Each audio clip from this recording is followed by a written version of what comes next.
अस्सलाम वालेकुम dear students, कैसे हैं आप सब। उम्मीद करता हूं कि आप सब खैर आफियत से होंगे। तो आज के लेक्चर में हम डिस्कस करेंगे रोटेशन एंड मैग्नीफिकेशन। ठीक है, तो चलिए आइए हम डिस्कस करते हैं rotation rotation and magnification magnification. ठीक है, तो पिछले वाले लेक्चर्स में हमने सबसे पहले ट्रांसलेशन देखी, फिर हमने रोटेशन देखी, फिर हमने मैग्नीफिकेशन देखी, और आज के लेक्चर में हम रोटेशन और मैग्नीफिकेशन को इकट्ठा देखेंगे। तो इसको एफ ऑफ सी से ज़ाहिर किया जाएगा। और आपको पता है कि अगर हम ए एक कम्प्लेक्स नंबर लें और जी एक कम्प्लेक्स नंबर लें, ठीक है, ए क्या है, ए यहाँ पे बिलोंग कर रहा है कम्प्लेक्स नंबर्स में से। ठीक है, अब अगर ए कम्प्लेक्स नंबर से बिलोंग कर रहा है तो ए मैं कह देता हूँ क्या है, a1 प्लस एटा a2 है। ठीक है, इसी तरह z अगर एक कम्प्लेक्स नंबर है तो z हमारे पास होगा x प्लस एटा y। अगर z को मैं पोलर की फॉर्म में लिखना चाहूँ तो आएगा r कोस थीटा। ठीक है, cos theta plus eta sine theta, और ये बन जाएगा z is equal to r, और ये वाली चीज़ हमारे पास बन जाएगी e raise to power Etah theta. ठीक है, और इसी तरह अगर हम इसकी बात करें तो इसको मैं कह देता हूँ a इज़ इक्वल टू, इसमें r की जगह पे रो आएगा। ठीक है, और इसका जो आर्गूमेंट होगा वो फाई हम ले लेते हैं। ठीक है, cos phi plus eta sine phi, और अगर इसको हम बंद करके लिखें तो बन जाएगा a is equal to rho e की पावर एटा फाई। ठीक है, ये वाली चीज़ें आ गई। अब इक्वेशन नंबर 1 क्या बनेगी, इक्वेशन नंबर 1 बनेगी F of ji is equal to, यानी कि अगर इसको हम 1 का नाम दे दें इक्वेशन नंबर 1 का, तो क्या बन जाएगी, f of ji is equal to a की जगह पे आ जाएगा रो ई की पावर एटा फाई। ठीक है, और जी की जगह पे क्या आ जाएगा, आर ई की पावर एटा थीटा। ठीक है, ये वाली चीज़ें आ गई। अब यहाँ पे फोकस करिएगा, यहाँ से अब मैं 2 केसेस बनाने लगा हूँ। ठीक है, यहाँ पे 2 केसेस। पहला केस ये है कि इसमें मैं रो की वैल्यू 1 कर दूँ।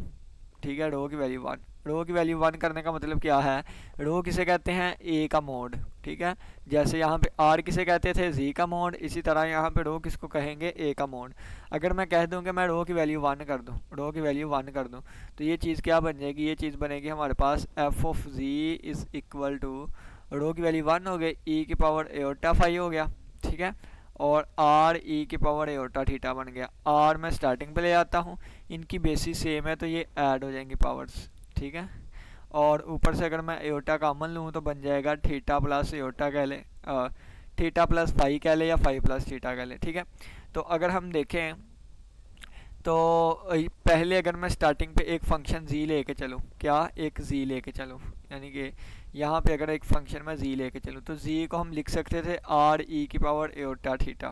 ठीक है, लेकिन जब हमने देखें यहाँ तक हम पहुँच गए तो क्या हो गया, आर ई की पावर एटा थीटा था वहाँ पे, यहाँ क्या हो गया, आर ई की पावर एटा और थीटा में एक एंगल ऐड हो गया, और इसको कहते हैं एंगल ऑफ रोटेशन। इसको कहते हैं एंगल ऑफ रोटेशन। ठीक है, और ये जो हमारे पास चीज़ बनी है ना, इसको कहते हैं रोटेशन, और इसको मैं आर ऑफ जी से ज़ाहिर कर देता हूँ। ठीक है, ये हमारे पास क्या था, रोटेशन बनती थी, ये चीज़ हमारे पास रोटेशन आ गई।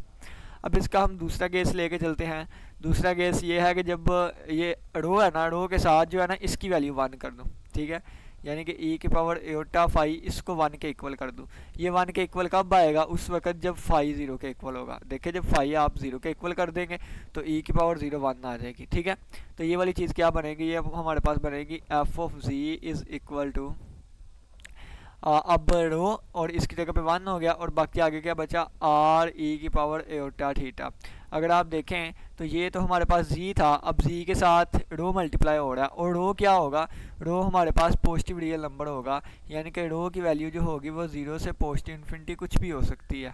ठीक है, क्यों, क्योंकि रो आपको पता है कि ये है हमारे पास मॉडुलस, यानी कि ये रो की वैल्यू यहाँ में मैं डिफाइन करवा देता हूँ। ठीक है, यहाँ से रो की वैल्यू क्या निकल के आएगी, यहाँ से रो की वैल्यू आएगी a1 का स्क्वायर प्लस A2 का स्क्वायर और इसके ऊपर स्क्वायर रूट, ठीक है।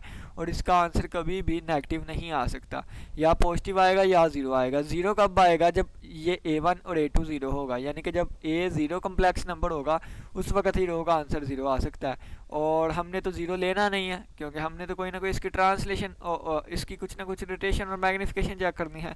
तो इस वजह से रो ज़ीरो से पॉजिटिव इन्फिनिटी कुछ भी हो सकता है, पॉजिटिव रियल नंबर। तो इसका मतलब क्या है? ये जी की वैल्यू थी, तो यानी कि जो पहले जी था अकेला, अब वो रो टाइम जी हो गया है।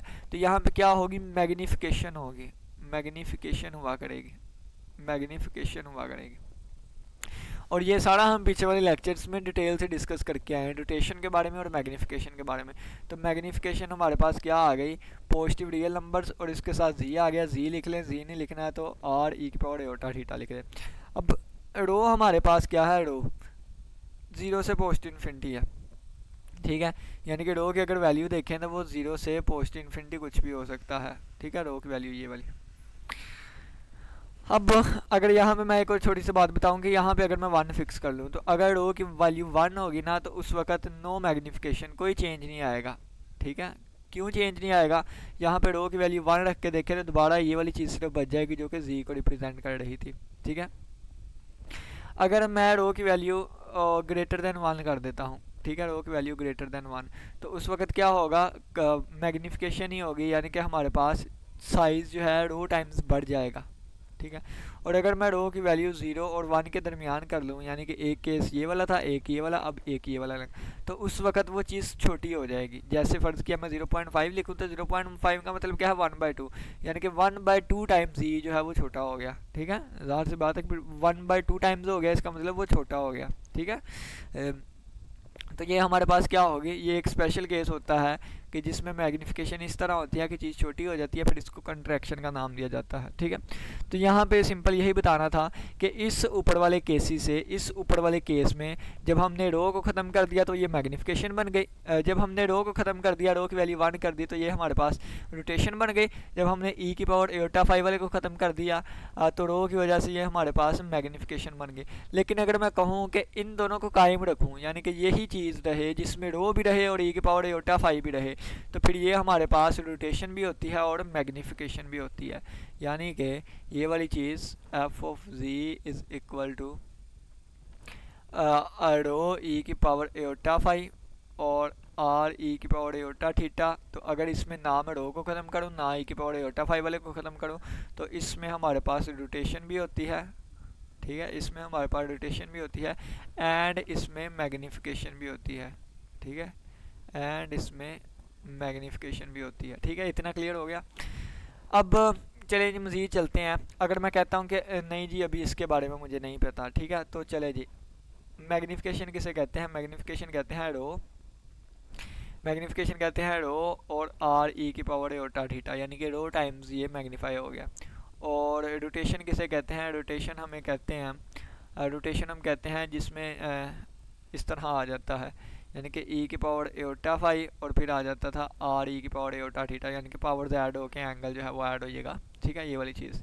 अब अगर मैं कहूँ कि पहले मैं यानी कि मैग्नीफिकेशन ये है ना, अगर मैं मैग्नीफिकेशन के साथ रोटेशन भी करना चाहूँ, यानी कि इनकी कंपोजिशन लेने लगा हूँ मैं, यानी कि अगर मुझे इसकी वैल्यू चाहिए, ठीक है, इसकी वैल्यू, तो कैसे निकालूंगा? पहले देखें एम ऑफ जी की वैल्यू क्या है। एम ऑफ जी की वैल्यू ये ऊपर लिखी आर रो आर ई की पावर एयोटा थीटा, और आर ई की पावर एयोटा थीटा मुझे पता है जी के इक्वल होता है, ठीक है, जी के इक्वल।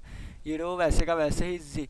अब देखें मैंने किसको फाइंड करना है? इसको। एम के अंदर क्या है? आर ऑफ जी, तो एम के अंदर मैं यहाँ भी लिख दूंगा आर ऑफ जी, ठीक है, और यहाँ रो और जी की जगह क्या आ जाएगा? आर ऑफ जी आ जाएगा।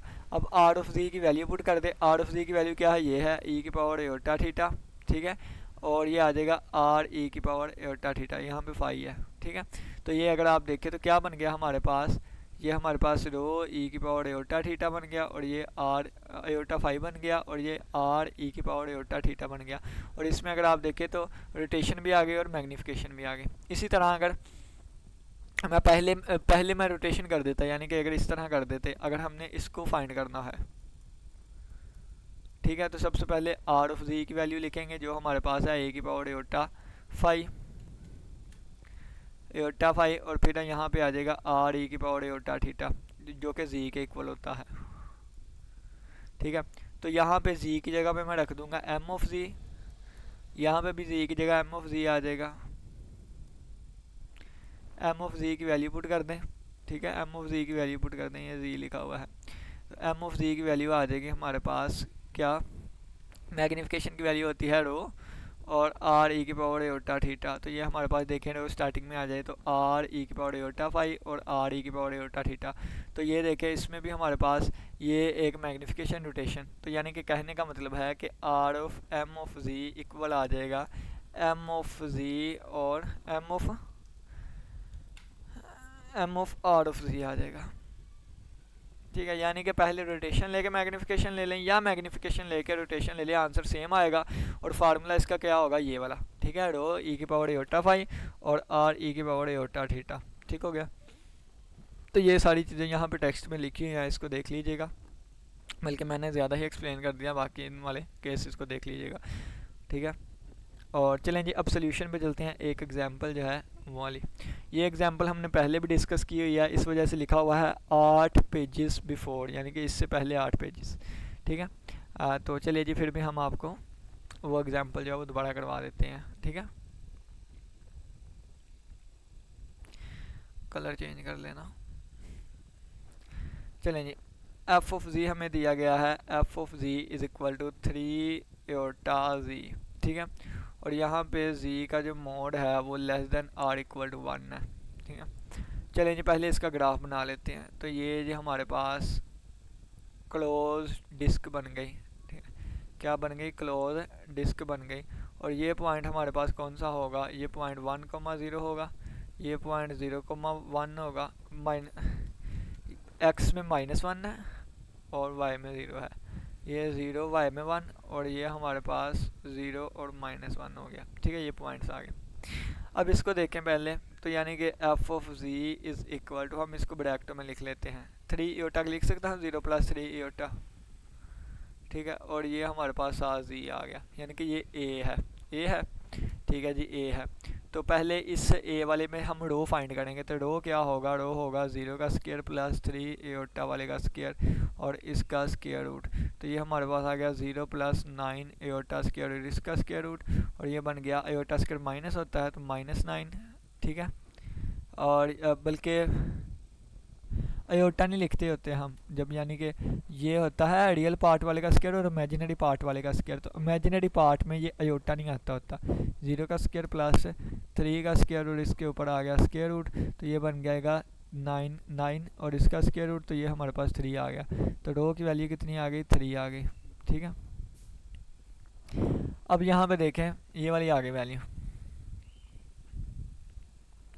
अब इसको हम इस तरह कर लेते हैं, यानी कि अब इसमें हम फाई की वैल्यू फाइंड करने लगे हैं, तो पहले देखें 3 एयोटा, कितना 3 एयोटा लिखा हुआ है, तो 3 एयोटा यहाँ पे कहीं आएगा, ठीक है, पहले क्वाड्रेंट देखना है तो फर्स्ट क्वाड्रेंट है 0 + 3 एयोटा, यानी कि यहाँ पे कहीं आएगा, तो वाई एक्सिस पे आएगा ना, तो हमारे पास एंगल कितना है, π/2 बनता है, ठीक है, यहाँ से यहाँ तक, फिर भी हम देख लेते हैं, ठीक है।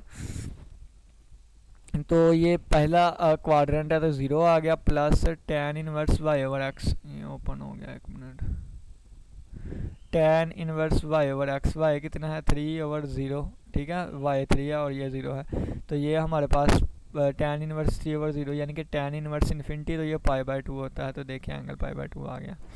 अब इसको अगर हम लिखना चाहें तो क्या बनेगा, f ऑफ z हमारे पास बन जाएगा रो की वैल्यू 3 है, e की पावर एयोटा फाई की वैल्यू कितनी है, π/2 है, और आगे z की जगह r e की पावर एयोटा थीटा आ जाएगा, तो ये बन जाएगा 3r e की पावर एयोटा और थीटा में ऐड हो जाएगा π/2, ठीक है। तो यहाँ से हमें पता चला कि इस चीज़ में जो मैग्नीफिकेशन होगी वो 3 की होगी, ठीक है, मैग्नीफिकेशन 3 की होगी, और रोटेशन जो होगी वो π/2 की होगी, ठीक है। तो मैग्नीफिकेशन ये क्या आ गई, ये मैग्नीफिकेशन आ गई, और ये हमारे पास क्या आ गई, रोटेशन आ गई। अब मैंने आपको बताया है कि पहले रोटेशन कर ले या मैग्नीफिकेशन, अपनी मर्ज़ी है, ठीक है। तो यहाँ पे हम कर लेते हैं, देखिए मैग्नीफिकेशन 3 की हो जाएगी, तो ये जो छोटा था अब वो बड़ा करके बन जाएगा, ठीक है।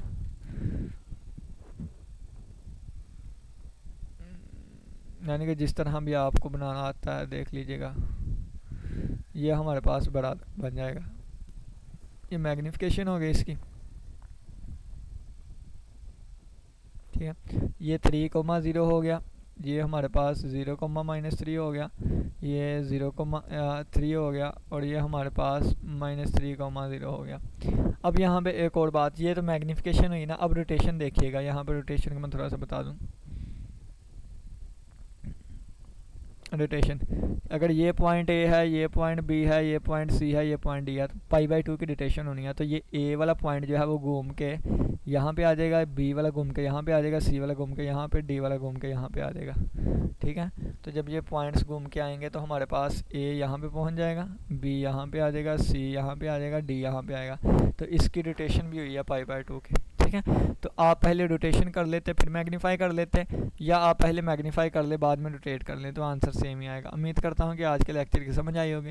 इसी तरह आप और एग्जांपल भी देख सकते हैं। एग्जांपल देखनी हो तो आप ट्रायंगल की एग्जांपल देख सकते हैं, इसको मैग्नीफाई करें और रोटेट करें। आप चाहें तो इस स्क्वायर की देख सकते हैं, आप चाहें तो किसी रेक्टेंगल की देख सकते हैं। ठीक है, आप चाहें तो किसी रेक्टेंगल को करके देख सकते हैं। ठीक है, वो आने वाले क्वेश्चन में हम चीज़ें डिस्कस करेंगे। उसमें हम लिनियर मैपिंग जो है ना वो यही है। लिनियर मैपिंग में हम क्या करेंगे, ये देखें, ये हमारे पास ए का मोड r e⁻∗ और θ+φ लिखा हुआ है ना, ये हमारे पास मैग्नीफिकेशन रोटेशन है, और +b लिखा हुआ है ना, तो इसमें हमारे पास ट्रांसलेशन भी आ जाएगी। ठीक है, तो यानी कि आगे वाले क्वेश्चन से ये सारे पीछे वाले क्वेश्चन जो है वो क्लियर हो जाएंगे। इसी तरह आप एक लाइन भी देख सकते हैं, जिस तरह की मर्जी हो जाए। ठीक है, तो उम्मीद करता हूँ आज के लेक्चर की समझ आई होगी। किसी बच्चे का कोई भी क्वेश्चन हुआ तो लास्ट में पूछिएगा। इसी के साथ इजाज़त दे, अपना बहुत सा ख्याल रखिएगा। अल्लाह हाफिज़, अल्लाह निगहबान।